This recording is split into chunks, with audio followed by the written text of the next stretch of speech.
1000 के पार हुआ। मौतों का आंकड़ा पिछले 24 घंटे में सबसे ज्यादा, एक दिन में 73 लोगों की मौत।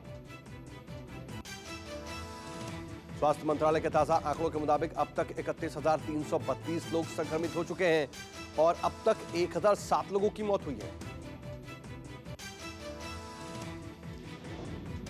देश में 7,696 लोग ठीक भी हुए हैं। स्वास्थ्य मंत्रालय के मुताबिक लोगों का रिकवरी रेट 23% से ज्यादा है। दिल्ली के आजादपुर मंडी पर फिर से संक्रमण। आजादपुर मंडी के 11 व्यापारी कोरोना पॉजिटिव पाए गए।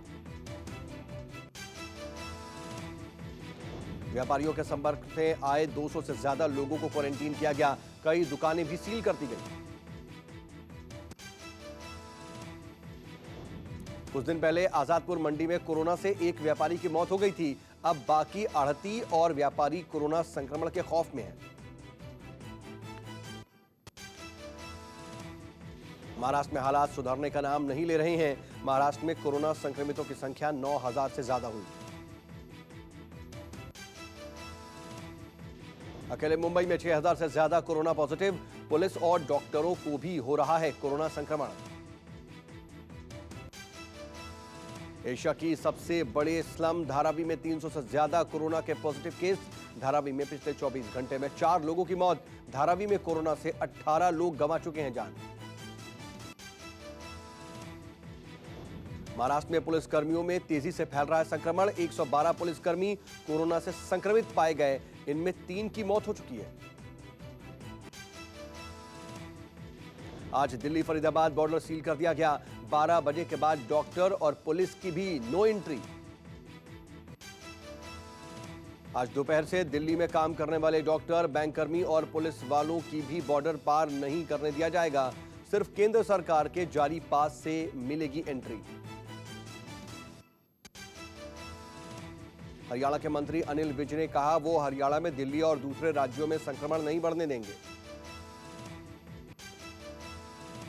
दिल्ली से सटे नोएडा और गाजियाबाद की सीमाएं भी सील हो चुकी हैं। दिल्ली में कोरोना वायरस के बढ़ते मामलों से आसपास के इलाकों में कोरोना बढ़ने का खतरा है।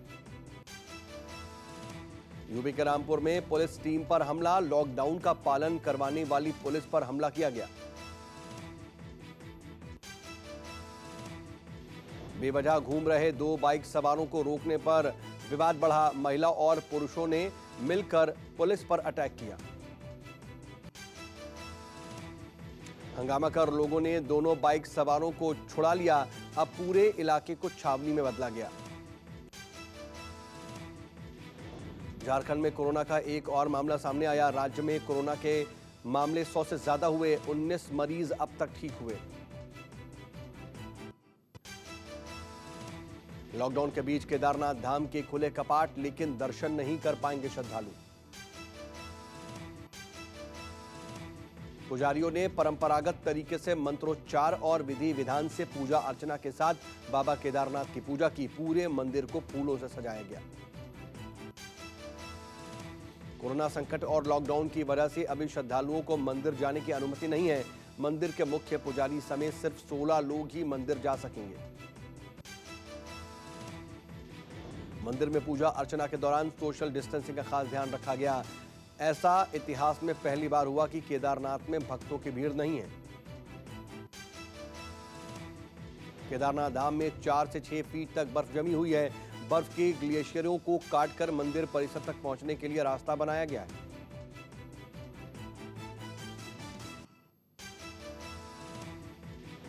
कोरोना और लॉकडाउन के चलते सीबीएसई बोर्ड को बड़ा फैसला लेना पड़ा।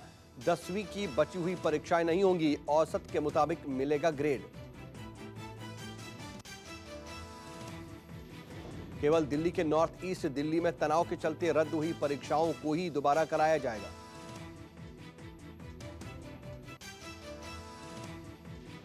सीबीएसई ने 3 पन्नों का नोटिफिकेशन जारी किया है। नोटिफिकेशन में बताया गया है कि कौन कौन से पेपर बाकी हैं जो करवाए जाएंगे। सीआरपीएफ में कोरोना से पहली मौत के बाद बटालियन सील। गृह मंत्रालय ने मांगी पूरी रिपोर्ट।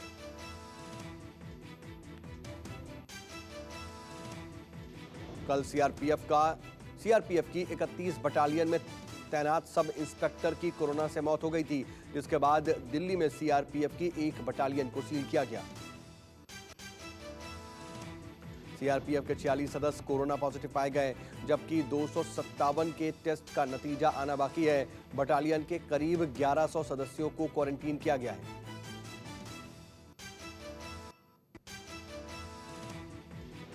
दिल्ली में कोरोना के मरीजों का आंकड़ा हुआ 3,314, 54 लोगों की हो चुकी है मौत। दिल्ली में पिछले 24 घंटों में कोरोना के 206 नए मामले सामने आए। दिल्ली में पिछले 72 घंटों में नहीं हुई है कोई मौत। दिल्ली में 24 घंटे में कोरोना से 201 मरीज ठीक हुए हैं। अब तक कुल 1078 लोग दिल्ली में कोरोना से ठीक हो चुके हैं। गुजरात में कोरोना के मरीजों का आंकड़ा हुआ 3,774, अब तक 181 लोगों की हो चुकी है मौत।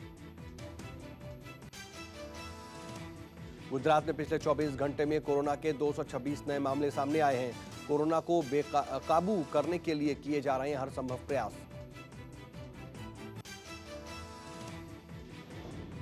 लोगों को कोरोना से जागरूक करने के लिए दिल्ली पुलिस चला रही है जागरूकता अभियान। सड़कों पर यमराज की वेशभूषा में नजर आए कलाकार।